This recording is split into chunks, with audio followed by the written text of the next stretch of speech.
Welcome, everybody. Thank you for letting us be here today. We're really honored to be able to speak today. Our talk is titled Papt Náskan Záwem, Always Going Fishing. And we're offering a Staatlium Salish fisher's perspective on territorial integrity. We are Qualten, which translates as loud noise, Garry, John, and myself, a PhD candidate in anthropology. We've been collaborating and co-designing research on this topic for over a decade now, and what you'll hear today is basically the result of this collaboration and friendship.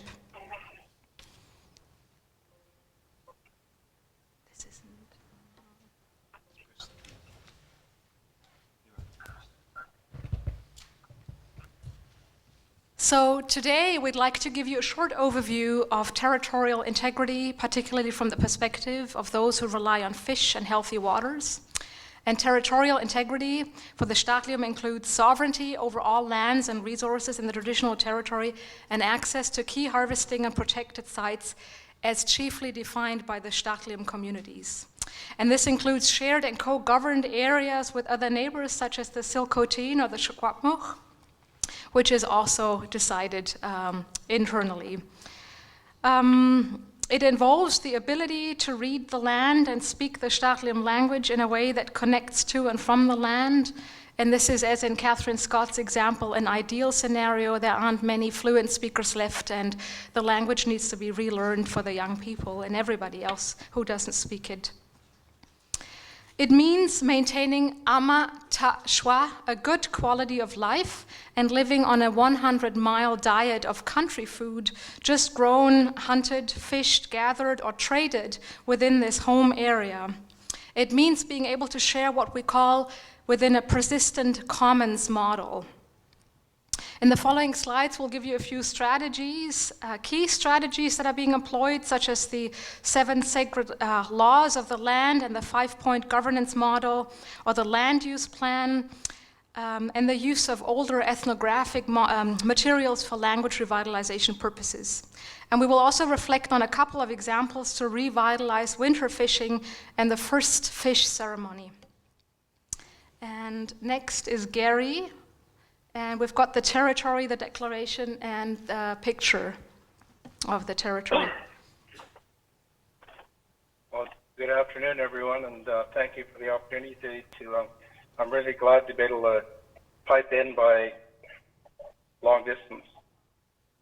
Welcome to the territory of the Uchelmilch, the people of the land. This is unceded land, as you can see on the right, or wherever it is.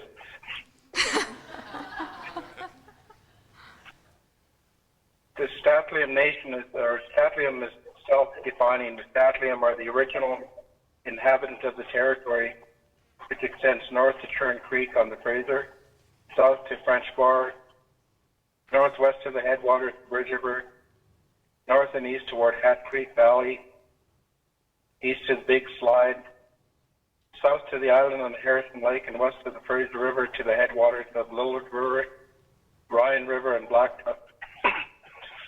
The Declaration of the Lowa Tribe is a formal collective statement that talked about sovereignty over territorial land and a strong opposition to the confiscation of land by non-Staatlium settlers and governments around the early 20th century. As proclaimed by our ancestors in the Declaration of the Lowa Tribe, May 10, 1911, we claim that we are the rightful owners of our tribal territory and everything pertaining thereto. We have always lived in our country. At no time have we ever deserted it or left it to others. The source of these rights is Staatlium law. For Staatlium, this means we are a nation, not an interest group or a stakeholder. Next slide. So this is the land of the Ch'laasma, the Blue Heron or Crane people. The people of the lake, as James Tate chalked it up. Elder and Grand Chief Desmond Peter, Senior of Ch'laas Asquila Pavilion, explained while pointing towards Seaton and Anderson Lake, which means home to 500 Ch'laasma families at present.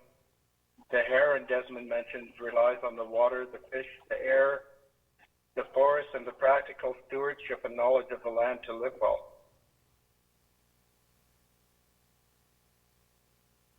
To, in essence, survive as a species. Reciprocally, the blue heron people share the same reliance on other beings that allows them to maintain Takshta Amashwa, or a good quality of life in Katlumit. Over the last century, there have been many invasive impacts which the Declaration Generation foresaw. For example, hydro mining, railroad building, road building in general, mining, forestry, and the general taking of land. In dealing with various levels of government, industrial development, and other settlers claiming lands and resources, but also for internal cohesion among individuals and communities, the 5-point strategy was developed. We borrowed it from one of the chiefs brought it up, and we said it looks good. But it talks about direct action. If we have to, we'll physically stop by any means necessary road building, or we'll do things to bring attention to the cause. In some cases, it's logging. In some cases, it's mining. In some cases, we just want to stir it up to bring attention to the situation. That's direct action. Legal action.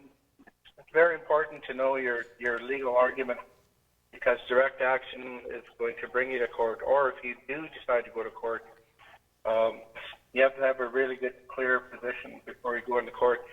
And make sure your lawyers know that position and hold that position. Don't let the lawyers dictate what happens in the courtroom or what arguments are put forth. Negotiation, if and when the opportunity presents itself, have your position ready. Make it very clear what are non-starters, and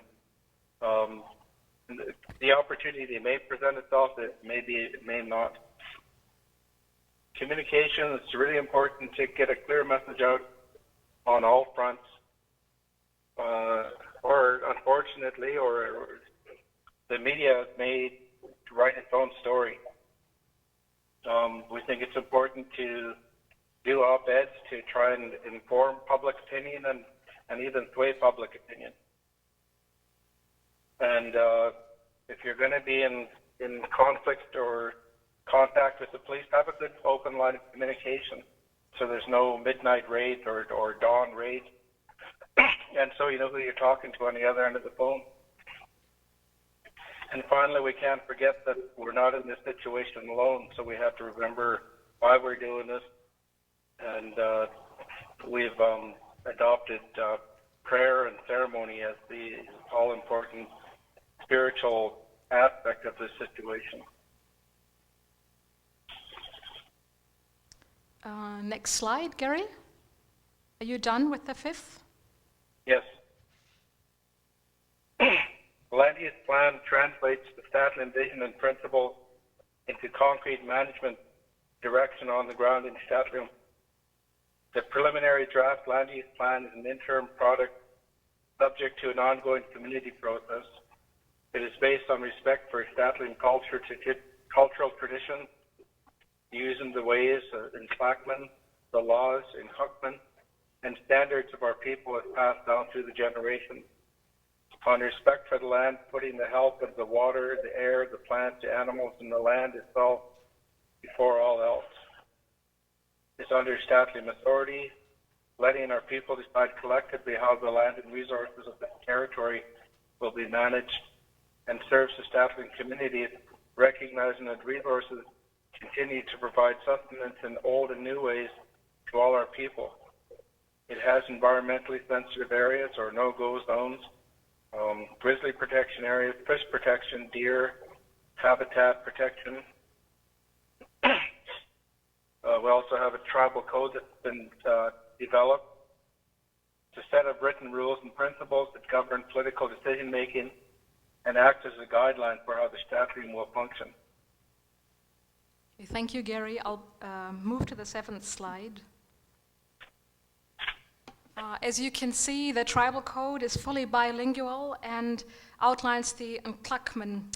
I'm not going to read to you because this will take too long, but important are too the Nklakman, using the laws of the land and the people, and these are listed next. The 7 sacred laws of the land, and they include health, happiness, power, pity, quietness, generosity, and generation. There's no particular order to this list. Here is one of our examples. The Seton and Anderson Lake deep spawning Huanish, also known as landlocked kokanee salmon, and the local lakes environments, which you see here on the pictures, have sustained people for centuries. You see the picture on the top left of a landlocked salmon. So during post-spawning season in the late fall or early winters, the Huanish ascend to the surface with an inflating air sac. They float ashore, animated by the dry and warm wind gusts of the Chinook wind. They're then picked up by harvesters, including humans, bald eagles, wolves, herons, cougars, even bears wake up to feast on the Huanish. And very few places in Canada or North America have that type of fish or that type of phenomenon. And currently both lakes have severely depressed populations because of hydro mining, sea and rail development, decreased water quality, spawning possibilities, and overall no mitigation frameworks to assess this plight. And because of this, we have put together a multi-generational group of Tlath community organizers to document the significance and the status of the Huanish. We're currently in the stage of devising strategies and actions for protection and enhancement, and regular gatherings in the winter, a sacred winter fire, which you see here on the bottom left. And ceremonies have been happening towards this. With the impacts and the devastating decline of the Fraser River sockeye population, which Stachelium fisher rely on for about 85% of their protein annually, we thought that one purpose of the Papt Huanish project could be that Stachelium could refocus their fishing on the Huanish and Tlath as a livelihood strategy on how to deal with loss, decline, scarcity, and uncertainty. And currently we're hoping that the knowledge of the Huanish and getting them recognized maybe as a species at risk through SARA can be used to prevent sea and rail from further developing, upgrading, and side casting to destroy more spawning grounds. Elder Pete also envisions a commemorative sign and heritage designation on the lake to protect the Huanish. More community action, unity, and ceremony has been happening for the Huanish since we started the project. And Huanish are also now included in the curriculum. Rodney was speaking about including trapping in the curriculum more to get people out, and the Huanish are, for example, used to teach math and how to measure things and estimate things. The last slide. For our Papt Huanish, we have, for example, worked with correspondences, unpublished manuscripts, ethnographic and language materials such as the Salish notes and vocabulary lists from the ACLS collection at the American Philosophical Society by Franz Boas and James Tate and other Boasians such as Sapir. And working with these materials involved myself reading words and sharing and bringing together eliciting stories and assessing the accuracy and the purpose of the content for today. For example, we could document a story called The Huanish Lady Who Turned into a Rock, a sacred rock and transformer story that teaches fishing for the Huanish in the winter. And that shows the importance of the lawa, first fish ceremony, getting the kids and youth particularly to participate in the first, honoring the first catch of the season. Oh, sorry about that. Get this back.